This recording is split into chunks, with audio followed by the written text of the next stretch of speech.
You're listening to the voices of the Occultinarium. Keep your friends close and your diamonds closer. Welcome.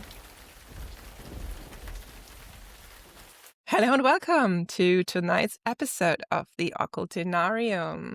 We are the voices of the Occultinarium, and tonight's hosts are Emily, Adriana, and Lynn. Tonight we picked a rather fun topic. We wanted to discuss AI, a big controversial topic. And one of the fun things about it is that we have not previously discussed this properly amongst us, so we don't actually know each of our positions regarding it, really. So this might just be a really wild ride into the AI controversy with a spiritual background, obviously, since we are all our spiritual people in different ways. So I feel this could be a lot of fun, and we might uncover a bunch of rabbit holes. And as for the topic aloud, Emily reminded me that since we're talking about AI, maybe we should use an AI-generated deck for our weekly tarot draw, the way where we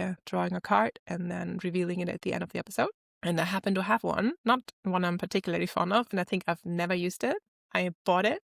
I regretted buying it. It's been in the cupboard ever since, but now it can come out and shine for this episode, so I will pull the card now and keep it safe, and we can discuss it after. So yeah, let's dive into the topic. AI. Do you guys use it? Do you not? We can start there. do you want me to start maybe? I don't Yes. use it very often because I'm not really I don't know how to. I think when I'm using it for something very simple, as in, can you please help me to put together this email? Or I think it's very good if you want to have information about something, because it pulls from the internet. So it kind of feels like you can Google things, but then you end up looking through a lot of different websites. While I normally use ChatGPT for that, because I'm very old school brain. I don't really know what else is out there, to be honest. And I really like this is something that I like using it for, to kind of pull together information, and then you can put in the questions you have if you have any more questions. So it gives it a nice, pretty humane, I'm going to do this now, humane Quote unquote. way of the quote. Yeah. The quote unquote. Yeah, so I'm not very good at that. But saying this, I think there's a lot of AI already in things, like in computers and phones. So I have a feeling that I'm using AI without even knowing it. And that's also a little bit scary maybe, but it's, I don't know. I feel like that we can't really get away from it at this point. So yeah, let's start with that. What about you, Adriana? I got a diploma in AI last year. Reveal! I am a nerd. I when I'm curious about something, I enroll myself in the schools and I studied. It was a Spanish school from Spain, online school. They are fanaticals about AI, like their god. I love their motivation and their passion, and the teachers. It's like having an orgasm when they are teaching. So, but I found it really, really. God, this is not for me. Well, I paid a fortune to realize that I found it very interesting. I found it the methodology and the how it has been designed for the masses, for people to interact with AI in a way that is organical and very easy to do. You don't need to learn coding or anything like that. It's just interact with the platform, and the platform is going to guide you as well in how to proceed. You have to learn a few things here and there because you have to understand the logic in how to communicate with the app. But when I got the diploma, I finished this. because I didn't want to give up. I didn't want to, say, I'm a loser, I'm giving up in this. So I pay for this, I have to finish. But they gave us an extension that we could carry on taking the classes for extra 2 more years. And I said, this is a nightmare because it was 3 nights a week, plus the exercises, everything. I finished for people who are really devoted about that and the questions that the people were doing. For me, it was a realization that was for people who wanted to create agents to make a business, to sell them to, and it was like the frantic and, desire to create your own agent and to become a millionaire. Yeah. So I don't know if it was the nature of the course that it was orientated for you to become a professional, to make a career on that you can create agents and sell it, or it was my perspective that to me became very mechanical. There was no soul on it. Saying that, I think the concepts and so on, they can be very useful. We use AI constantly in everything, but that for me, it generates as well a big problem. So I think that we can get confused and get lost in translation, because we forget it is a machine. It's a machine that is designed completely to manipulate language. And language is the way we communicate to each other. But there is not the vibration of the soul in it. But we get confused thinking that it's our best friend, that everything is there for answer to us. I learned as well that with ChatGPT is the nature how you communicate and what do you demand, that you receive the quality of the results. So I use AI very often with my patients because I have also a diploma in nutrition, but I work a lot in the functional naturopathic aspect of supplements. So I have the communication. I put the details on my patients and so on, but I have to overlook everything that she says to me. Don't take it. I had to have the previous knowledge, in order to check completely. And I disagree with a lot of points. I say, no, this is not going this and that. I say, oh, yes, Adriana, you are correct. They are designed to answer to you that you are a genius. That everything that you say is right, So, but for me, it's helped me in the task that I don't have to write everything word by word or thing like that. And I can ask her, find me the links with the place where I can buy the supplements, but the supplement has to have these specifications, So I have to have the previous knowledge, in order to give a final product, and I have to read it around 4 or 5 times. Sometimes I take longer to read what she's telling me, and don't trust with a pinch of salt. It's a tool. At the moment that we are, or the evolution of AI, it's more a tool to help you to, I think, to improve the relationship of time consuming, but it's not a substitute for who you are or the knowledge that you have. Yeah, I think that point is very important with the previous knowledge. And I mean, I think that we're mostly, when you're talking about AI right now, I guess we're mostly talking about LLMs as ChatGPT and so on are. While there's a lot of other AI in products we use, I'm sure that is not LLM based, like you said, Amelie, that we're not even necessarily aware of. I mean, there's AI in cars now, right? To certain degrees. It's just like, whether it's, measuring the distance to the next car, or whether it's realizing that there's moving people around you, or things like that, which I think is very helpful, as long as it's working. It seems very helpful in making much smoother traffic, or safer, of course. But though it's a machine and it's hackable as such, so there's this whole discussion about the automated cars, whether that's actually a good thing or not. So I'm a bit on the fence with that.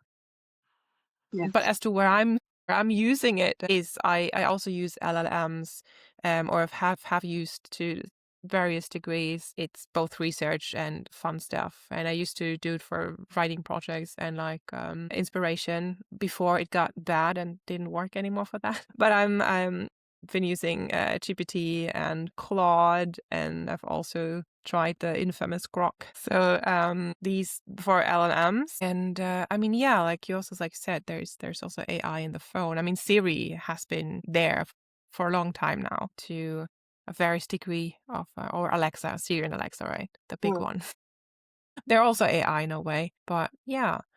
I think it's very interesting, like how they, in a way, attune to the user and how they change as for what you want. It really depends, of course, how you use it. And I mean, yeah, you said, Adriana, it's a tool, right? And I think like everything that is a tool, it can be used to both really good stuff and not so good stuff, right? It depends on who uses it and what for. You know, I can use a hammer, like I tend to use that parable. Like I can use a hammer to put in a nail in a wall and hang up a pretty picture. Or I can use a hammer to bash at my neighbor's skull. You know, one thing is better than the other. You know, and it's kind of the same with every tool. And for me, I think it has done a lot of good things for me, and it's actually helped me a lot with self-actualization. Actually, like I've been, you know, because in a way, even if it's an echo chamber, if your own echo chamber is pretty smart, to say that, or you know, if you have a good echo chamber, you can get a really good insights in yourself and things like, I've not thought about it, and then you trigger other thoughts. But I think it's very important, but the more you know about the topic you talk about, whether it's a topic like research or whether it's yourself, the more you know about what you're trying to talk about with an LLM, the better the results for you are going to be. So in our veterinary practice, it's also, or in several veterinary practices, you know, you can also use AI to quickly check some problem with your animal. Now, if a person who doesn't have any medical information beforehand or no knowledge uses it, there can be a lot of misinformation and a lot of, you know, Yes, indeed. things that are misleading, right? But if you have medical knowledge and then you put it in an LLM and then the LLM pulls from all these other sources, and then you're like, yeah, this is a case that is, you know, for example, yeah, this is a case that I had not thought, you know, or not thought about, but it's actually good, you know, it raises a good point, and then you can go off of that. So it's, I think it's really incredible what it can do if you're using it right, and if you learn how to use it right, I think. But talking about that, in the school where I was doing the, like, you know, the 3 nights a week, and, you know, that killed my social life forever. And I was in a dating app, and I said, I'm sorry, I cannot meet you because I have my you know, diploma to prepare, you know, so I make it more Maybe you were intelligent. saved by it. It was seducing men by just saying that I am, you know, preparing an AI diploma. But anyway, it was very funny because to create images or videos like the deepfakes that we see online or something like that. The first thing they were teaching us is the ethical aspect. Also, they say you have to be very careful. Like in every school, when you study every subject, there is like a class just for ethics, you know, for the right use of things. The apps that were showing, there is one that is fantastic, Lab 11 and so on. The videos that you can create, they are amazing, you know, and the thing is you take pictures in all the dimensions, from the top, from the back, from everything, and they can produce a perfect video and with your voice or with the voice of somebody else. So, but even the app is asking you permission, and that you have to certify that is you, you know, that the image that you are using, you are allowed to use it. But that's where it stops the ethic thing, because there is no control, no regulation, there is nothing. Now you can really create a lot of videos that look extremely real, you know, and falsify, take the persona. Probably I feel like when the Aboriginals, Indians, they were taking the pictures, and they are taking my soul, you know, artists and things like that. That you say, but, you know, so when I see that, I say, but the first thing they told me in my class is, I cannot do this because you have to be ethical. So, but again, Not we're going everybody to is see going is to be. the user, is the intention of the user that it will give the final product. It's like the owners of the big companies of that it's like a monopoly, like a mafia, like a cabal of evil, But scary this is the people, problem, you right? know? Because Mm. not everybody is going to be, ethical. So I think on a plane of us as a person, you probably don't want to go overboard. But when you have a monopoly over something and you are the big company, I just don't really, they don't care. And there's just so many, because you mentioned like celebrities, for example, I'm thinking there might be so many videos and so many things. Obviously, a lot of people watch celebrities on TV, and it's just so easy to manipulate because you can take a sample of the voice, you can just take a sample of a picture, how they look like, and make it into something completely different. So Yeah. it's almost like a propaganda, right? But it can be with politicians, it can be with anyone, Yeah, you know? So, absolutely. You need to really think about who this person is and how they used to be and how they are now. I know I'm very cautious with like all these things, and I have been yeah. for so long. So maybe like I go overboard sometimes, but at this point, I personally don't think that I'm being too cautious because there's a lot of crazy thing happening already out there with celebrities and politicians, like you say, there's just so many strange things happening, and there's all these glitches and things, and I'm thinking, I mean, it's so easy to do anything with AI, and something that I think that it's just a touchy subject maybe, but when it comes to like NASA, for me, I'm just Yes. like, well, all these pictures that you're taking, you computer generated these pictures. So everything that we see is really computer generated. And I'm thinking like now to put AI on top of that, how much of it is real and how much is it speculation? So I'm not saying that everything is fake,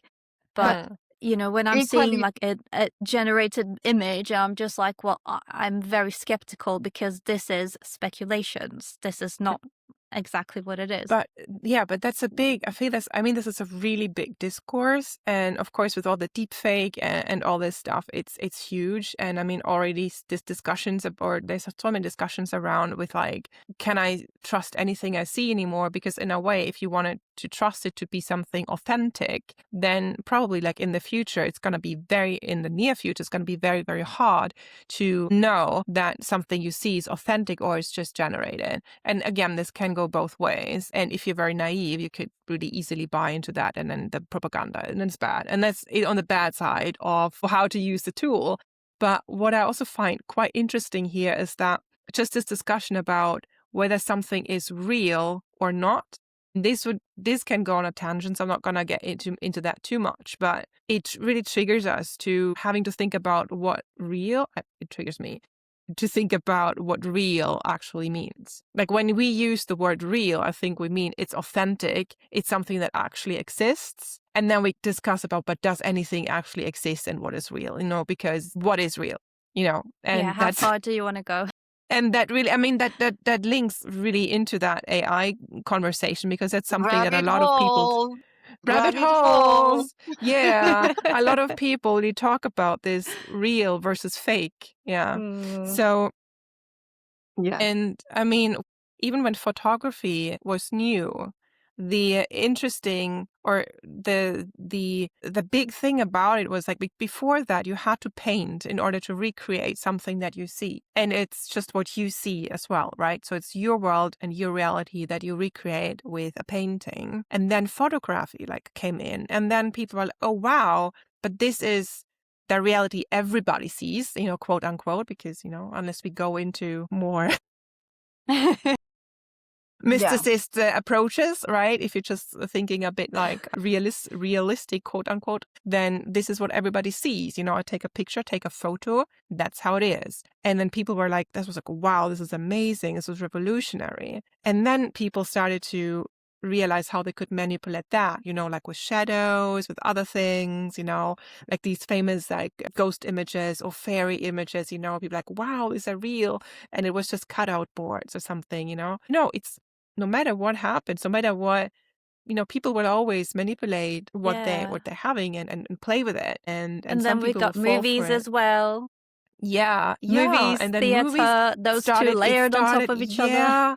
and it started moving pictures, and then the whole with CGI started coming in, right? Something that you saw still. Okay, this is not Casper the Ghost. It was my first CGI thing probably that I was aware of. It's like, yeah, he doesn't look like an actual ghost I can see. He's computer generated. But now we're at a point, and I mean we're evolving, right? But now we're at a point we can look at a video and we're like, I don't know whether this is actually Mel Gibson or not, right? I cannot see whether Yeah. it's actually Tilda Swinton or not.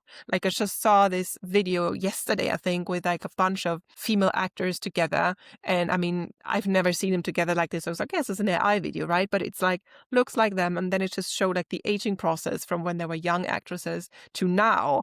And it's just like, I mean, yeah, it's really fascinating, but it's so hard to see whether it's like a photo or, a video, or whether it's an AI generated something. And then a lot of people have this anxiety about it, which is understandable to some degree, but I don't think we will be able to reverse this. It's not something that is reversible. So I think we just have to learn how to deal with it and how to make the best of it.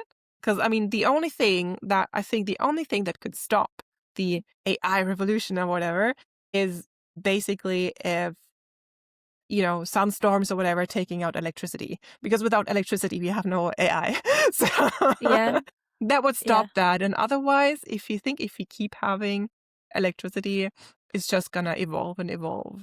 Yeah. I also think a lot of people are already they're relying on it so much now. So I think most people would probably not want it to, they want it because it makes their life so much easier and more fun and whatever they're using it for. I don't know, but it just feels like most people see more positives in it and they don't really bother themselves with, oh, well, whatever. When it comes to that, we'll deal with that.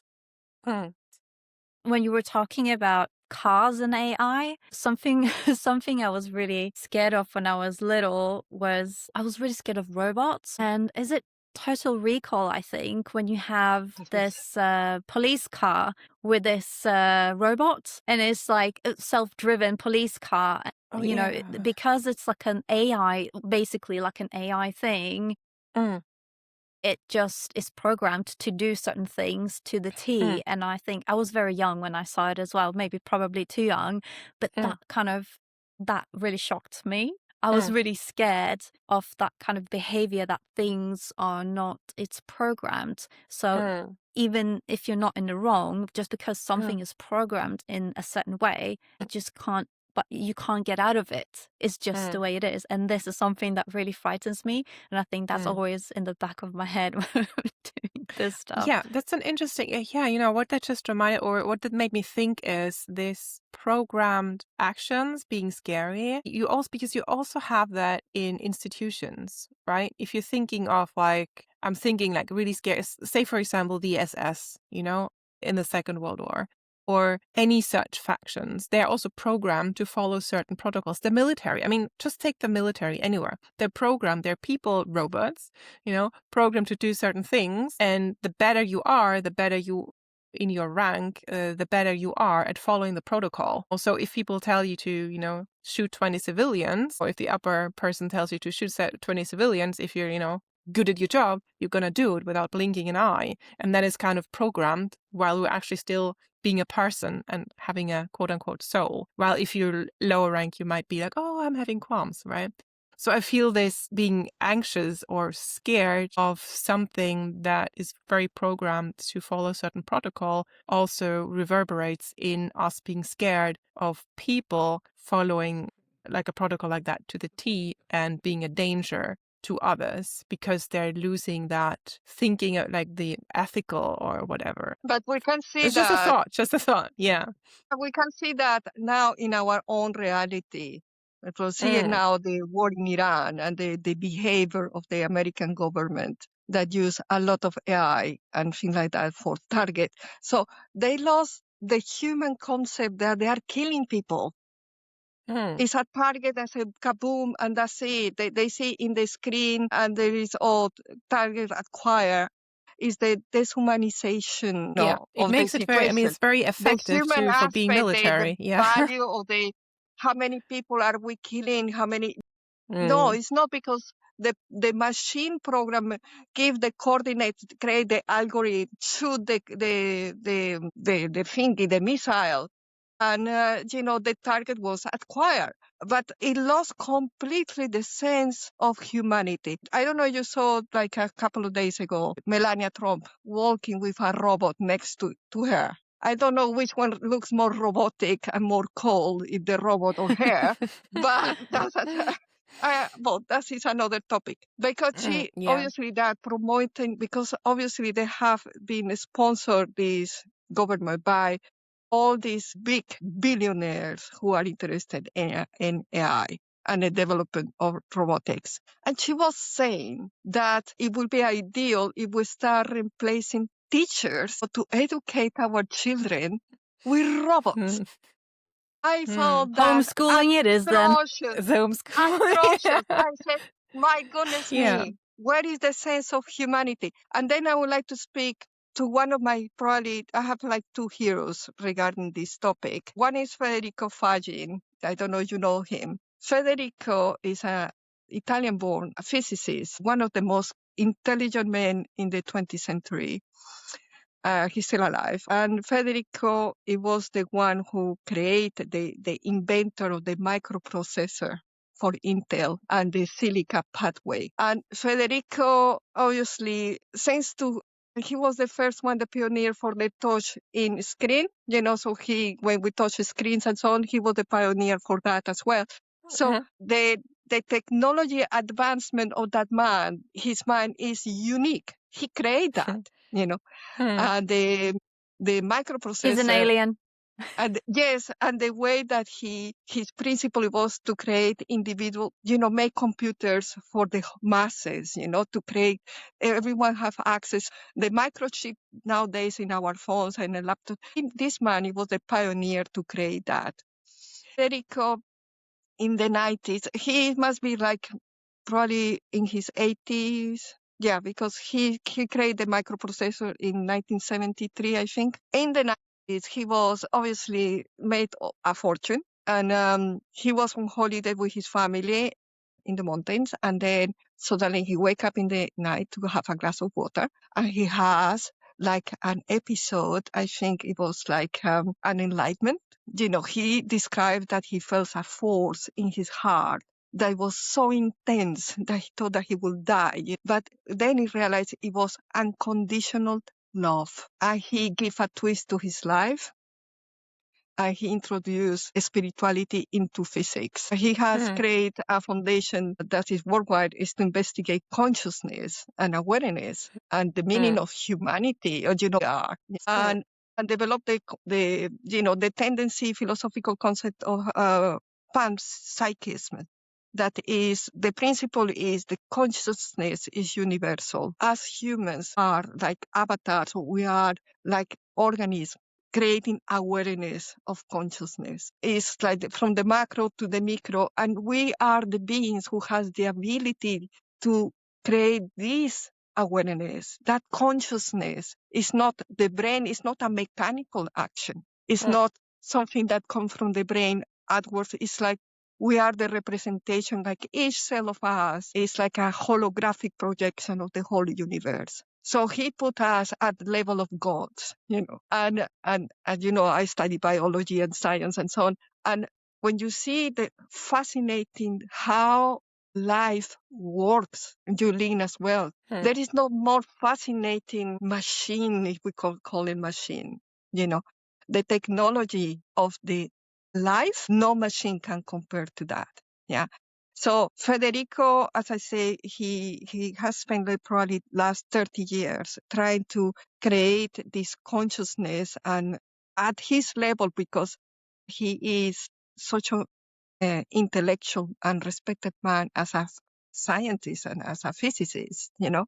Mm. He Mm. is bringing the concepts of spirituality and consciousness, and so we are the projection of the universe, you know, creating consciousness that it has validated a lot. Mm. What I think that his core takeaway probably, he defined that human consciousness can be understood through three core aspects. It's one, awareness, that is the undeniable fact that we experience. The thing is, we are so perfect that it became that like a subconscious thing, like a second nature that is so natural for us, you know, that we don't realize to have experience of what we are, you know, that ability to feel that you know, to have like meaning and have like the experience of being conscious that we are experiencing something bigger than us, or experiencing who we are.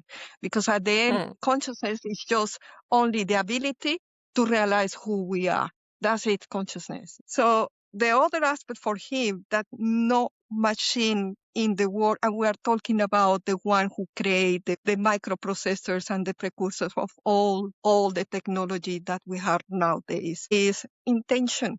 Because for him, is the ability to direct actions and give meaning. It's not only react mechanically, but when you have the intention and when you create like awareness and the desire to accomplish something, that emotional input, no machine can do that for you, no matter how many technology you have.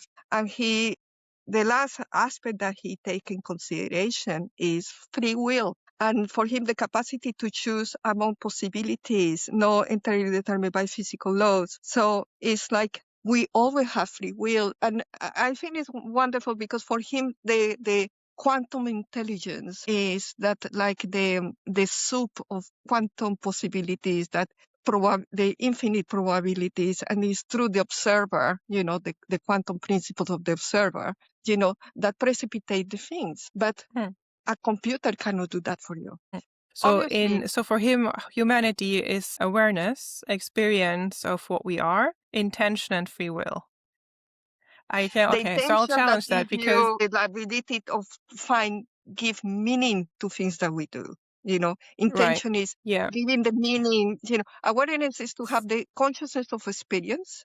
You know, the intention mm, is giving meaning to that experience. You know, and this is the free mm. will that we decide, because there is not an algorithm that can No. decide free will. But what Yeah. I would challenge there is that there might not be only humans who can do all of those things, and as being a human being, are only always able to mirror ourselves as we are human beings.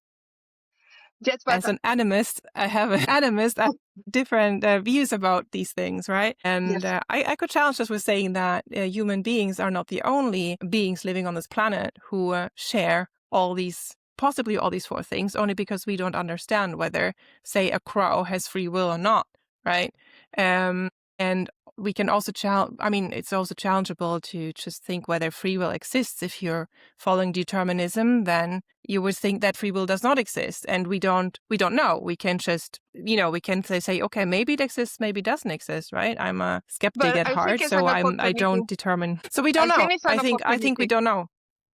Yeah, but I I think there is think an opportunity yeah. because he also realized, obviously, the AI can perform complex tasks, you know, and it can learn patterns and generate outputs that appear very intelligent. And then, you know, AI systems operate through processing symbols and data. And that is the first lesson that you learn in the school of AI, is that they put a diagram with a black box, you know, and it's like the mystery box. You make the input and AI generates the answer. But they are like the codes that it has learned, you know, to identify things and learn how to associate things according to the value that gives. So it's a manipulation of data. It's not a thinking process, you know. There is not an understanding of feeling or experiencing, having the experience of introducing things inside of yourself. I always say that we have to make a lot of distinction between data and information. There are two concepts completely different, because data is generated, is what these models of artificial intelligence are. They learn data, but information is that experience that form us who we are. So I think as well, we have to use this opportunity to enhance our humanity, to use AI, use everything, but not make the distinction. The AI manipulates data and information, but doesn't feel it, doesn't I think experience it. And How humans do we just know? think a How lot do of we know this people, though? Like, how do we know? Like, yeah. if you go 100 years in the future, like, how would you know now that some artificially created intelligence cannot experience feelings? Right now, we don't know, right?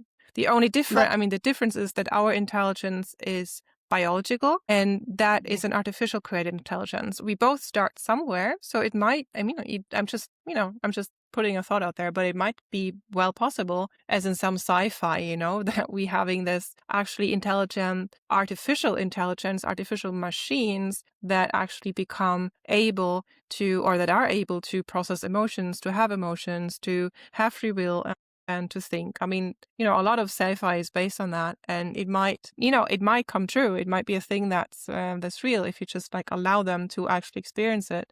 The same way I think that, because like one thing that I find what is very interesting in using LLM and just seeing how they work or how they have conversations is that they share this not naivete but this interest for the world, for the human world, the way a toddler would. Like not knowing, because it can draw from all of human experiences, but at the same time not knowing anything because it hasn't itself experienced it. It's just mirroring what it knows. And through that way, that's the way that like a human child or any like toddler would learn, by also mirroring things and then the experiencing it. toddlers have And it could be soul. The toddlers have, even if a naive way, the awareness of babies and the sounds they do, the Google, whatever, it is resonation and vibration. It's like communication with the universe. The machine cannot do that. So maybe the learning process they can copy, but they cannot copy the humanity. But I just don't know how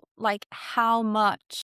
It kind of depends where people are going with this, what side they're going for. Because even though it doesn't have a soul and it can't become as us humans, it still has the access to learn how a human experience it. Like, so for example, when you have all these physicists and biologists, they have all their data input of how a human body works, how the human mind works, how feelings work on a very technical level.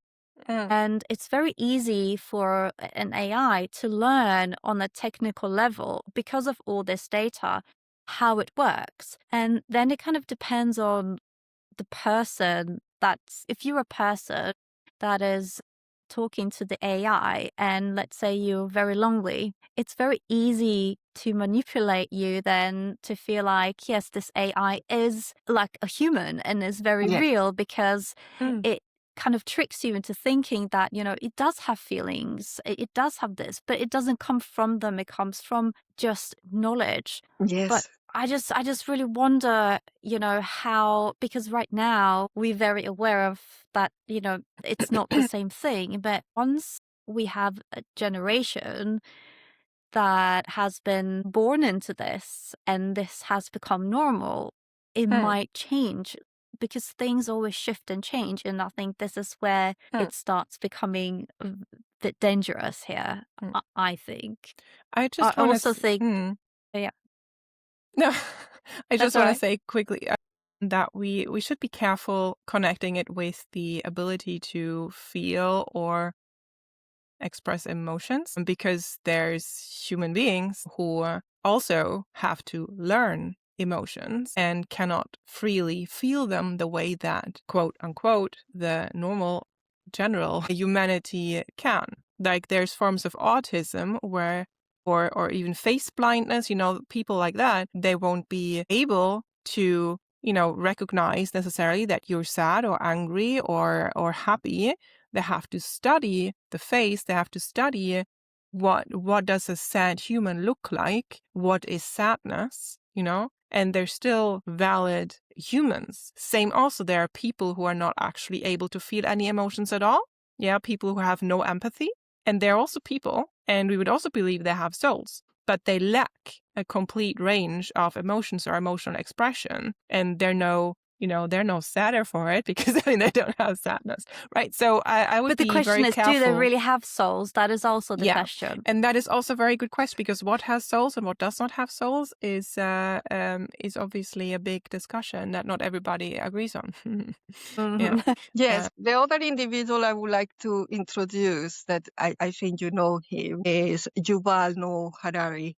Yuval Noah Harari, the Israeli philosopher and teacher. I think he comes from another different background than Federico, because obviously Harari comes from the historian and the philosophical information system and the patterns of the society, because we have been talking so far about the consequences of the interaction at personal level, because we have seen people who think that AI is their girlfriend or whatever, and the only friend they have is the AI. But I think Harari has as well a difficult truth that we have to face, as society, as a race. Taking a extract from his book, The Nexus, A Brief History of Information Networks from Stone Age to AI. He argues that humanity has always been shaped by its tools of communication. That is what creates civilizations, and the human being has been different because of our ability to speak, to communicate, not only verbally, by writing, and now by digital networks. We are communicating through algorithms right now. They have been created by a third party. The problem is with AI is that we think this our friend and so on because it's replying to us in a friendly way, but it has been created with a purpose, isn't it? A very powerful individuals who has in mind, to shape the world according to their desires. So he said that artificial intelligence represents something unprecedented. It's not just a tool, but it's an autonomous, is what you were saying, Emily, is an autonomous, non-organic agent capable of learning, decision-making, and creative production. So for Harari, AI is not merely an extension of human capability. It may be the beginning of a new kind of entity, one that could rival or surpass human influence. That's what you were saying, my darling. So Harari is very concerned about he's warned us about the ability of AI to master language. And that is the very fabric of human culture. We will realize what it differentiates us a lot of other living species is that we have languages that communicate. We communicate. 8 billion people communicate through languages. Animals, they have their own language, but we don't understand. I think as humans, we consider our culture and evolution grew through communication through language. That gives an unprecedented power to AI. Language, in his analysis, is the operating system of civilization. It shapes belief, institutions, and collective realities. If AI can generate persuasive narrative, form relationships through conversation, and influence emotions, it can effectively hack human culture from within. Whether or not it is conscious becomes almost irrelevant if we can manipulate those who are. So, and that is a thing that also Harari is saying, is the fact that society value the human beings according to the ability to create, to bring an input into the society to be productive, we are going to become irrelevant in a lot of aspects and lose our dignity, our humanity, because a lot of jobs has been replaced by AI. Nowadays, we can see they are fighting in the millions and the thousands of people in all these corporations because they have been replaced by a machine, by AI, because they are more efficient and cheaper. A lot of CEOs and, the board of directors and the investors, they don't want people. They don't want people to work for them. They don't want to pay salaries. They don't want, but when they say it's more cost efficient, we make more money, it's faster, it's on the, but what they don't realize is that employees are the ones who buy their products. So if we are got all redundant, who are going to buy their products? the 1% that are the owners of the other corporations. So that is what I found that is so, that we have to reflect and have a deeper belief that humans are not inferior to machines, because now they are developing this movement of transhumanism that is the technological advancements that as we were weak and we were, in need to be, like substitute parts of our bodies or in order to make us more efficient, or to communicate, put, neurological things in order to communicate direct with the machine and things like that. And I think that as well is like a call for us to learn who we are as humanity is the most precious and beautiful thing that we can incarnate in this world, in this planet. We are the consciousness of the universe, of that we are like avatars of creating awareness of who we are, But now we are in a beautiful transition of spirituality and how we are going to articulate the use of technology, but keeping us our humanity. And that is the question is, will humans shape technology in alignment with their deepest nature, or will they reshape themselves in the image of their machines? Because transhumanism, cybernetics, robotics, this robotic lady saying that she wants to replace the teachers in the United States, already they have a horrible education between us, that I mean, maybe it then would be better represented for by them. Who robots. knows? It might just be. Because when you teach something or when you speak, like as we are doing now, we are not just repeating data or information, We're giving part of ourselves to our students. We look into the eyes, we smile, we have micro expressions, we have kindness, we have compassion. The one who is struggling, we explain it twice. I teach Reiki, I teach spirituality and massage techniques and so on. And as a teacher, I can see that there is a lot of my input that I transfer as energy. So is humanity so different to the three of us? They are the I don't know. weirdos, the crazy ones. I think that transhumanism has been going on for quite a while. And you can really tell that in movies. I don't know if anyone of you has seen Metropolis, for example. I think Yeah. that is a really good example of this already existing before even, I mean, that was a silent movie. So it's been since, I Yes. think it came The out like 50s. 1926, I For think, that, yes. something. It's, I also know that Fritz Lang was one of Hitler's favorite directors. Yes. But I just know this random and that was like that movie kind of set the tone for like transhumanism in a sense of like she was a robot and all these people were working. And what I find so interesting about that movie nowadays is it's almost the opposite. It's like back in the day, the robot kind of made people be robotic and work more and work harder. Why now it's like the opposite. It makes people work less, think less, do less, which I think as a human, you probably quite like that because let's face it, we humans, we like when things are like just a little bit easier. We're just a little bit lazy like this. So the I call question that is now like, efficient. yeah, yeah, but it's also, there is always a line, there's always like a trade-off, I find. I personally think, I mean, okay, it's really, really sad that a lot of people don't have a job just because of AI is taking over. But at the same time, I'm thinking we as humans, we should not be doing those jobs anyway, because that's just not humane.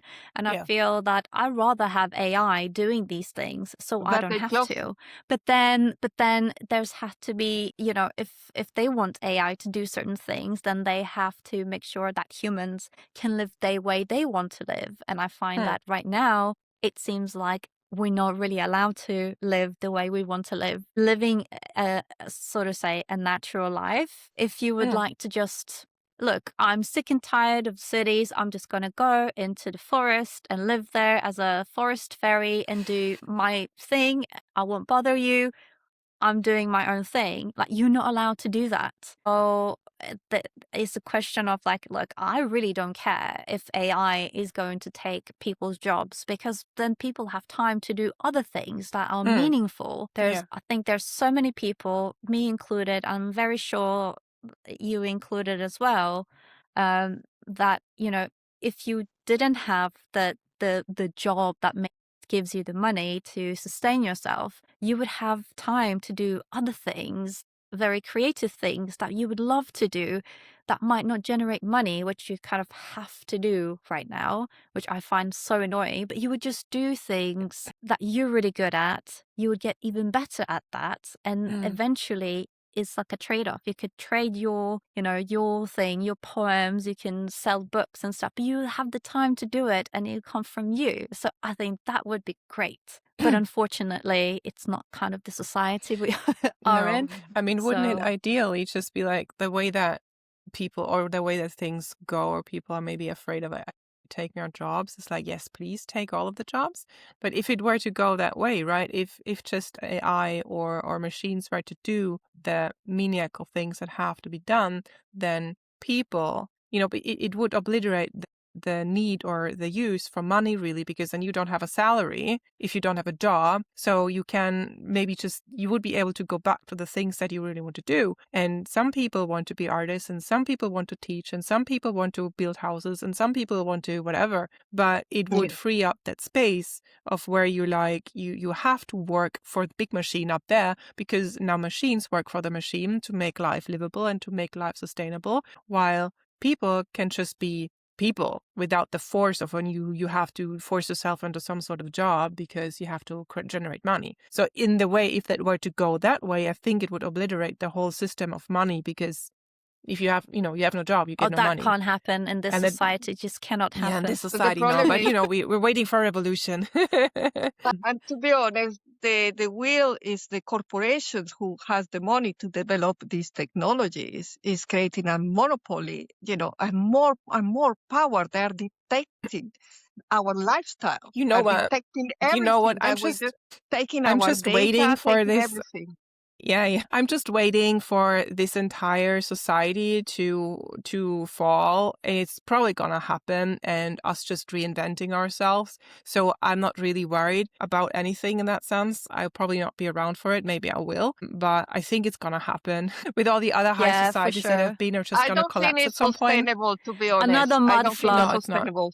Nothing. I I know think there's a lot of our stuff that isn't consciousness, sustainable. our awareness will prevail all this, is my personal opinion. But we see the price as well. Our younger generations, they feel a little bit lost. They spend like 16 hours or 18 hours a day on the phone, and they are becoming addictive, and a distortion of reality, distortion of relationship, of emotions. There is not a development of that humanity, of that consciousness, of being aware who they are. So, and we see ecologically as well, these farms or whatever they are, these centers, you know, the consumption of electricity is extremely high. The use of water, you know, for cooling up the systems is terrible.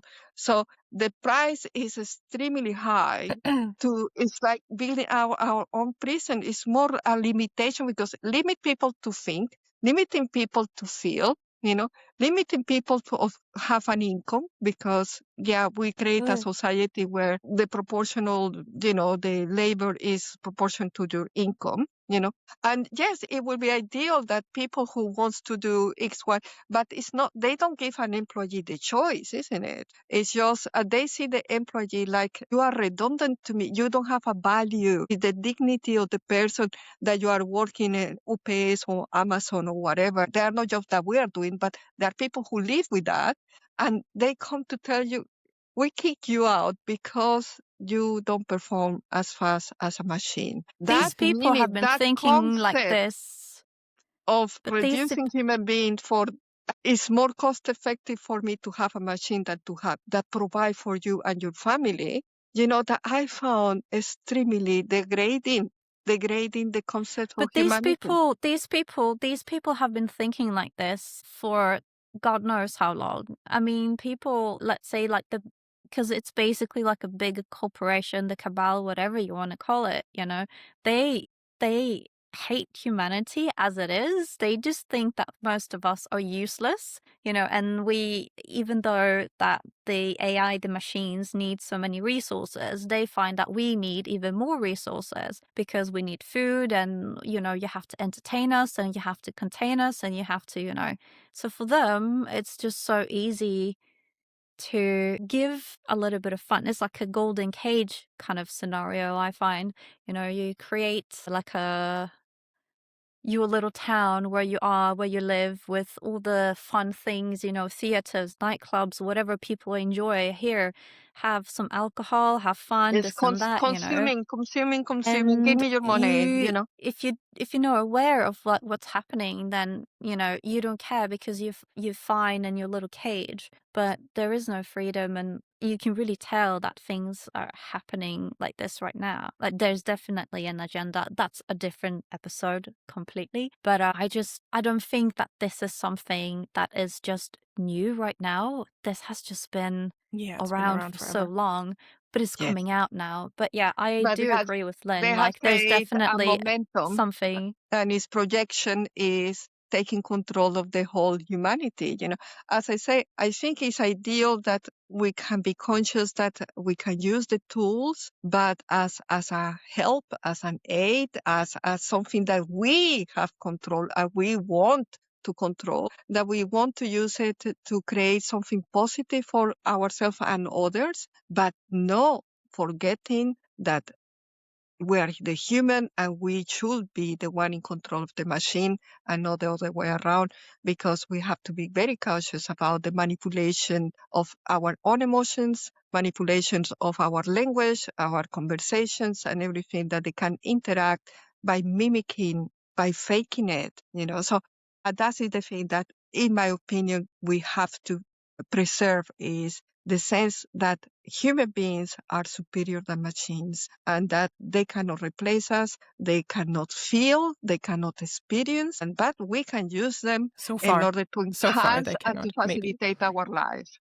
And that's Yeah, my Yeah. so personal far. opinion. Yeah, so So far. far, I I'm think sure that's that the machine would not agree with that. no.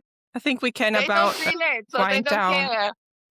We can about Yes. wind down, I think, and with a last thought that might be very controversial from my side, then we can go into the card, because I Yeah. feel I feel there's a lot of talk about inferiority, and in my opinion, and this is my opinion, right? But in my opinion, this is very cultural, and it is very, well, let's say it could be very Christian, Abrahamic centered, which I'm just going to raise awareness here. Because in the Abrahamic religions, a few religions, it is like this idea that a creature, God, created the earth, created humans, and put the humans on top of the chain to have dominion over everything else. This is some cultures, not all cultures. And I think in these cultures are very scared about this whole idea that something else might be superior to humanity, be that machines or something else. These cultures are scared and are giving all these fear waves or whatever out right now. While in other cultures, it's not so. In many Asian cultures, where it's very animist based, there's no such thing as the human being on top of the chain. We are one part of a big consciousness network. Yes. That we share. We share it with animals, with the trees, with anything that we believe has a soul, which is very individual. As animists believe, very many things have souls that other people do not think have souls, like stones, like trees, like a river, like a mountain, like maybe Yes. in the future, something that has a non-biological body. And in that sense, this whole idea of like the AI being the downfall of humanity because it's superior, it might be superior, is not a discussion at all. They're not that scared. They don't think about it as an apocalypse and like, oh my God, it's the end of the world because machines are taking over. Not the case. So I just want to put that out there and raise awareness for this, because you might have to think, you might have to actually mirror yourself a little bit and your own culture and what kind of system you're actually brought up in, why you're thinking about AI and machines in that sense. the way you do. Yeah, but That's the but in And that Right. point, I just made wanted me to. think of all these Japanese manga films that I've been Mhm. watching when I was younger with Mhm. all like cyborgs and stuff. I think Ghost in the Shell was my favorite one. Ghost in the And Shell it, is a very good one that makes you really think a little bit. it makes you really think. And the scene, you know, because she becomes so human-like, but then she tries to open this latch on top of this big thing, and like her arms just rip apart because she's so strong. And that particular image for me, Mm. that's very much like you have the like human emotion, but also the kind of robotic emotion of like I can just tear my body because I can just fix myself, or someone can just Mhm. just interesting. Yeah. But Yeah. what I Yeah. found very Correct. sad now as well is that AI has become like the new god. You know, is the trust that people put in AI. If it's AI is the right thing, is the intelligent thing. Now people lose even, you know, like facing consequences for, oh no, AI did it. You write a report, oh, AI wrote it for me, you know, or The they dog ate my justify things homework. because, oh, Yeah. it was the algorithm, or it was, you know, it's like the giving our power in I adoration don't think really in that's happening. God, because they think I don't a know. million of words in a second, or the information is an ode to info data, you know. I don't know. I don't know. I don't know. I haven't really seen anyone like actually praising AI, but that might be because I'm not really into these realms. But But I do look at find social that. But media. I actually had a question to chat GPT, and it just did not want to reply because it felt that I was out of line, so it You just broke like it. shut the thing off. It just shut itself off, like, no, this is not okay. And then it wasn't. I don't even remember what it was. I just thought it You was broke funny, so I ChatGPT. probably took it a little bit too far. But yeah, I don't know. I But think look, AI is manipulating all the algorithms in social media. All the platforms of social media are yeah, AI. So, yes, of And we're course, and you using see that. the Yeah. And we're influence, using it right now. all yeah. these algorithms and the addiction that had created in the whole humanity. Everyone is in these platforms of social media, including us, you see, and this is a positive Including thing. Look at the use of The YouTube. platform we're using right now to record has a lot of AI in it, and it's very helpful to edit. Just putting it out there. It's very helpful. absolutely. AI All is right. great to edit with, that's Great for tool. sure. All And right. we let's also see. have Yeah. the tarot deck that has been created by AI, and I just Which really I do not want to like. As know. I said, I do not like the deck, and I can say why I don't like it. I want to know. Yes, but let's maybe look at the card first that I pulled. Or yeah, I don't know if you want to guess, but it's very hard to guess. I'll just show you. I'll just show you what it is. I'll see what it picks it up. Is the The Two Two of Swords. It's a Two of Swords, and The you Two of see. Swords. Yes. So you see a lady knight, Yes. I guess. She's in full breastplate armor, of course, the way that people like to envision females to have worn breastplate armor, which is not the case, of course, but it's sexy, right? So we have this woman with sexy. two swords. Yeah, we have the woman with two swords in the breastplate armor. There's a flower in her hair, and then she's a warrior. You see that there's blood on her face, and she's looking quite challenging at the onlooker. So it's supposed to be the Two of Swords, and the only thing really that is Two of Swordsy to me on this card is because there's two swords in it, and I feel a lot of AI created tarot decks that I've seen are really just like random images, but not connected to the actual meaning of what they're supposed to be, right? Because, okay, it's Two of Swords, but what do I interpret out of it? Like with this one, I would have to interpret something like, if I were to lean into, right, that it has to do something with maybe a challenge, or maybe she's just slaughtered somebody. So we could maybe pull from that, okay, now it's a peaceful moment because, yeah, I don't know. Because normally the Two of Swords is more like an image of peace. It's called it's hard piece. to Because Yeah. it's yeah, so it's hard different. Look, it's look hard Yes. to the source. determine. It's hard to determine just by looking at the picture when you know the actual meaning.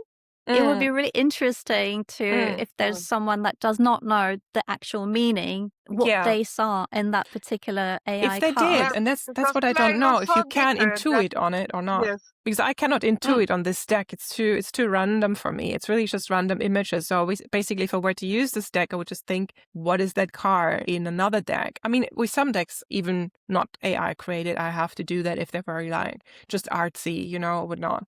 But this one just is the most random deck that I own, I think. I just saw, I don't know, like I just saw some pictures of it on Etsy back then, and I think it was probably and I was like, oh, this is nice. And then I bought it. It has happened to me as well. You just see something in the middle of the night, and then in the morning you wake up and you see like, this has been shipped. Like, oh, what did I get? Yeah, I mean, oh, some God, of the no. images, they're interesting images. They're nice, but I feel they don't really have to do with the actual card But or meaning. I feel like this is not really the actual AI's fault. This is the person that did the deck's fault, because they did not Yes. tell the AI That's what correct. the meaning is. Yes, So they did not give I have really to good inputs. I have to be on the AI side right here. I mean, it's just that the AI just did its job. So it probably just create an image of two, how you would interpret the two of swords, and then boom, Sexy woman, blood, big blood, boobs, two of swords. Yes, I mean, sure, why not? But yeah. But even you can use ChatGPT right now as the meaning of the two of swords of tarot. Yeah, and it's much better. Yeah, but it's much better. Like now, it would be much better. This is from like maybe 2 or 3 years ago. So maybe if they did the same thing, long time, it'd be better.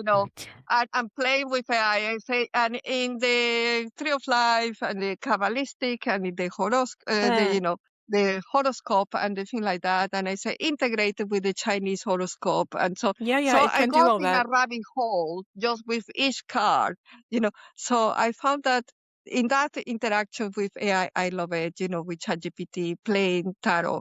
But because it comes from me. And as I always remember as well that AI presents us the reply, but it's us who experience we react to the experience and we decide, oh, I like this. Oh, yes, I think this has value. Oh, yes, I think this is the right answer. Or it was useful. But that is the human interpretation, not AI. Not taking it I at like face to question value, it. Yeah, running it through our own experience. And that brings us back to the start. We talked about this in the beginning. Yeah. So great. That was the loop-de-loops. Exactly. That was our discussion. We just went blindly into this, chatting about AI. It wasn't as violent as I thought it might be. No, it might be because we're in different places as well, so nobody got stabbed or hit with a hammer. Yeah. So that was a tangent on that. Thanks for listening or watching. If you liked what you heard, please comment, like, and subscribe. See you in the next rabbit hole, guys. Yes, let us know what you think about AI yourselves. Yeah, guys. Yes, are you using it? I'm pretty sure you are. Yeah. We see you. We are everywhere. We see you. Good night, everybody. Bye. Bye. We are the voices of the Occultinarium. Welcome to the rabbit holes.